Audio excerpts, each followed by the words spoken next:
Well, I think the Bank of Japan is widely expected to make no monetary policy changes when they meet today. I think the big focus will be on their updated macroeconomic outlook, specifically the timing as to when they expect the inflation in Japan to reach 2%.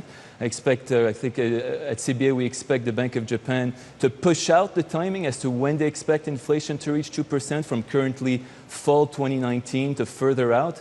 Because you look at the October Japan CPI inflation, it was only at 0.2%. So by pushing out their inflation projections, I think there's a bit of downside for the Japanese yen simply on this news.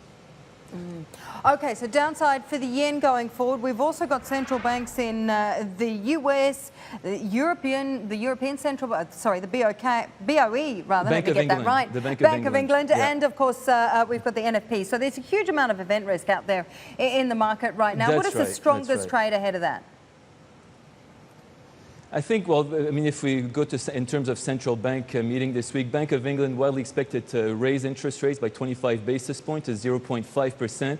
The key will be as to whether the Bank of England signals more rate hikes down the line. If they don't, then upside for the pound will be limited.